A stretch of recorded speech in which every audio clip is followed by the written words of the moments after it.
তো নমস্কার বন্ধুরা, কেমন আছেন সবাই? আশা করছি প্রত্যেককে খুব ভালো আছেন।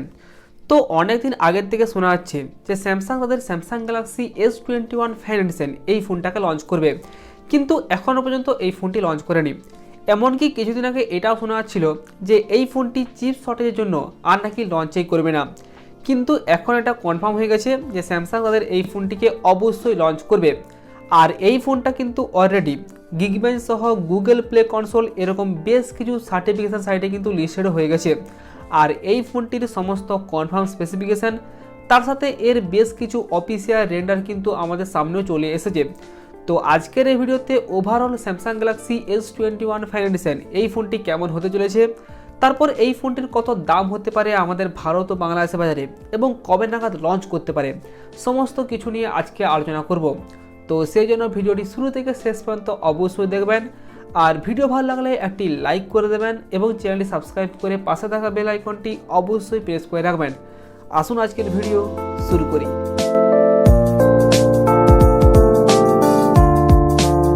তো প্রথমে যদি আমরা এই ফোনটির ডিসপ্লে নিয়ে কথা বলি, তাহলে এখানে এই ফোনটিতে 6.4 ইঞ্চিসের একটি full HD plus super AMOLED display এখানে কিন্তু ব্যবহার করা হবে। আর এই ডিসপ্লেটা কিন্তু মিডিলে একটি সিঙ্গেল পাঞ্চের সাথে আসবে। এছাড়াও এখানে এই ডিসপ্লেতে 120 হার্জের রিফ্রেশ রেট থাকবে এবং 240 হার্জের টাচ স্যাম্পলিং রেট এখানে ব্যবহার করা হবে। এছাড়াও এখানে HDR10+ সাপোর্ট থাকবে, তার সাথে ওয়াইড ভাইড এলনের সাপোর্টও কিন্তু এখানে দেওয়া হবে। এবং এই ডিসপ্লেতে প্রোটেকশন হিসেবে এখানে কিন্তু গরিলা গ্লাস 5 বা গরিলা গ্লাস 6 এর প্রোটেকশন দেওয়া হবে। তো ওভারঅল ডিসপ্লে স্পেসিফিকেশন এখানে একদম দুর্দান্ত দেওয়া হয়েছে। ডিসপ্লে আউটপুট অবশ্যই এখানে ভালো পাওয়া যাবে। তো এরপর ডিজাইন আর বিল্ড কোয়ালিটি, তো এখানে এই ফোনটির ব্যাক সাইডে একটি প্লাস্টিক ব্যাক প্যানেল ব্যবহার করা হবে এবং সাইডের যে ফ্রেমটি হবে সেখানে কিন্তু মেটাল ফ্রেম থাকবে। আর ডিজাইনে যদি কথা বলি, তাহলে এখানে S21 সিরিজের মতো হুবহু ডিজাইন থাকছে এবং দেখতে কিন্তু মোটামুটি ভালোই লাগছে। এখানে এই ফোনটির ব্যাক সাইডে ট্রিপল ক্যামেরা সেটআপ থাকবে এবং চারটি কালার ভেরিয়েন্টে এই ফোনটা কিন্তু লঞ্চ করবে। আর এই ফোনটা কিন্তু 6GB 128GB 8GB 128GB এবং 12GB 256GB এরকম র্যাম ও রম ভেরিয়েন্টে এই ফোনটা লঞ্চ করবে। তারপর এখানে LPDDR5 র্যাম টাইপ এবং UFS 3.1 স্টোরেজ টাইপ এখানে কিন্তু ব্যবহার করা হবে। তো এরপর যদি আমরা এই ফোনটির পারফরম্যান্স নিয়ে কথা বলি, তাহলে এই ফোনটি কিন্তু দুটি আলাদা আলাদা প্রসেসরের সাথে লঞ্চ করবে। এখানে এই ফোনটিতে স্ন্যাপড্রাগনের 888 এবং Exynos 2100 এই প্রসেসরগুলি ব্যবহার করা হবে। আসলে স্ন্যাপড্রাগনের 888 এই প্রসেসরটি দিয়ে এই ফোনটি গ্লোবাল মার্কেটে লঞ্চ করবে। তারপর Exynos 2100 এই প্রসেসরটি দিয়ে আমাদের ভারত বাংলাদেশে লঞ্চ করবে। এবং আমার মনে হয় স্যামসাং কিন্তু এই জায়গাটাই খুবই খারাপ কাজ করে। এর আগের বারেও কিন্তু Exynos 2100 দিয়ে স্যামসাং গ্যালাক্সি S21 সিরিজ কিন্তু স্যামসাং আমাদের ভারত বাংলাদেশে লঞ্চ করেছিল। তো যাই হোক, Exynos 2100 এই প্রসেসরটি অবশ্যই পাওয়ারফুল প্রসেসর এবং এই দুটি প্রসেসরেই কিন্তু 5 ন্যানোমিটার তৈরি। তো সেক্ষেত্রে আপনি যদি এখানে ডে টু ডে লাইফে নর্মাল ইউজ করেন, সেক্ষেত্রে তো অবশ্যই একটা ভালো পারফরমেন্স পেয়ে যাবেন। তারপর এখানে মাল্টিটাস্কিং, ভিডিও এডিটিং সমস্ত কাজ খুব ভালোভাবে করতে পারবেন। তো ওভারঅল পারফরমেন্স এখানে অবশ্যই ভালো পাওয়া যাবে। তো এরপর এই ফোনটির ক্যামেরা, তো এখানে এই ফোনটির ব্যাক সাইডে থাকবে ট্রিপল ক্যামেরা সেটআপ এবং যার মধ্যে প্রাইমারি ক্যামেরা হলো 64 মেগাপিক্সেলের এবং এর সাথে সাথে এখানে 12 মেগাপিক্সেলের একটি আলট্রা ওয়াইড অ্যাঙ্গেল লেন্স, তারপর 5 মেগাপিক্সেলের একটি ম্যাক্রো লেন্স এখানে ব্যবহার করা হবে। এখানে কিন্তু কোনো রকম টেলিফটো লেন্স ব্যবহার করা হবে না। তো আমার মনে হয় একটা ফ্লেক্সিবল লেভেলের ফোনে একটা টেলিফটো লেন্স কিন্তু অবশ্যই থাকা দরকার। তো বলতে পারেন যে এই জায়গাটাই কিন্তু এখানে একটা বড় সড়ো ডাউনগ্রেড করা হয়েছে। এই ফোনটির ফ্রন্ট সাইডে থাকছে 32 মেগাপিক্সেলের সেলফি ক্যামেরা। এখানে ব্যাক সাইড আর ফ্রন্ট সাইড দুদিকের ক্যামেরা দিয়ে আপনারা 4K 60 FPS পর্যন্ত ভিডিও রেকর্ডিং করতে পারবেন।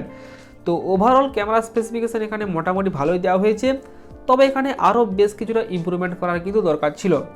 তো এরপর যদি আমরা এই ফোনটির ব্যাটারি সেগমেন্ট দেখি, তাহলে এখানে 4500 mAh এর ব্যাটারি থাকবে এবং তার সাথে সাথে এই ফোনটি 15 ওয়াটের ফাস্ট চার্জিং কিন্তু সাপোর্ট করে।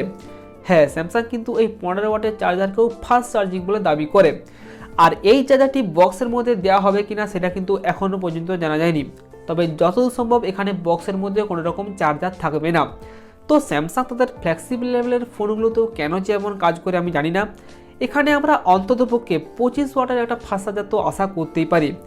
তো এরপর সফটওয়্যার নিয়ে যদি কথা বলি, তাহলে এখানে স্যামসাংয়ের One UI 3.0 অপটিমাইজেশন থাকবে এবং এই ফোনটি কিন্তু রান করবে অ্যান্ড্রয়েড 11-এর উপর এবং পরবর্তীকালে এখানে অ্যান্ড্রয়েড 12-এর আপডেট তো অবশ্যই পাওয়া যাবে। এছাড়াও এখানে এই ফোনটিতে ইন ডিসপ্লে ফিঙ্গারপ্রিন্ট সেন্সর ব্যবহার করা হবে। তারপর এখানে ফেস আনলকের সুবিধা অবশ্যই থাকছে এবং এর সাথে সাথে এখানে টাইপ সি পোর্ট এবং ডুয়াল স্টিরিও স্পিকার এখানে কিন্তু ব্যবহার করা হবে এবং তারপর এখানে সমস্ত সেন্সর কিন্তু অ্যাভেলেবেল থাকবে। তবে এখানে এই ফোনটিতে কোনো রকম 3.5mm হেডফোন জ্যাক এবং এখানে কিন্তু কোনো রকম dedicated micro SD card slot থাকবে না। তো মোটামুটি এই সমস্ত স্পেসিফিকেশন দিয়ে Samsung Galaxy S21 FE edition এই ফোনটি কিন্তু লঞ্চ করবে। তো ওভারঅল যদি দেখা যায় তাহলে এখানে খুবই ভালো একটা স্পেসিফিকেশন দেওয়া হয়েছে। তবে এখানে অবশ্যই ফাস্ট চার্জিং আর ক্যামেরাতে আরও বেশ কিছুটা ইমপ্রুভমেন্ট করা দরকার ছিল। তো এরপর এই ফোনটির কত দাম হতে পারে? তো আশা করা হচ্ছে এই ফোনটি ভারতের বাজারে 45 থেকে 50,000 রুপির প্রাইস পয়েন্টে লঞ্চ করবে এবং বাংলাদেশের বাজারে গেলে ওটি প্রায় 60,000 টাকার প্রাইস পয়েন্টে কিন্তু অবশ্যই পাওয়া যাবে। তো এরপর এই ফোনটি কবে নাগাদ লঞ্চ করতে পারে? তো এই ফোনটি গ্লোবাল মার্কেটে আগামী বছর মানে 2022 সালের 4 জানুয়ারি কিন্তু লঞ্চ করবে এবং তারপর এক সপ্তাহের মধ্যে এই ফোনটি ভারতের বাজারে লঞ্চ করে যাবে এবং তারপর বাংলাদেশের বাজারে এই ফোনটি অবশ্যই অফিসিয়ালি লঞ্চ করবে। তো এরপর দেখা যাক স্যামসাং এই ফোনটিকে কত দামে আমাদের এই দুই বাংলায় লঞ্চ করে। তো এই ফোনটি সম্পর্কে আপনাদের কি মতামত সেটি কিন্তু অবশ্যই কমেন্ট করে জানিয়ে দেবেন। তো এই ছিল আজকের ভিডিও, আর ভিডিও ভালো লাগলে একটি লাইক করে দেবেন এবং চ্যানেলটি সাবস্ক্রাইব করে পাশে থাকা বেল আইকনটি অবশ্যই প্রেস করে রাখবেন। আসুন আজকের মতো এই পর্যন্তই, দেখা হচ্ছে পরের ভিডিওতে।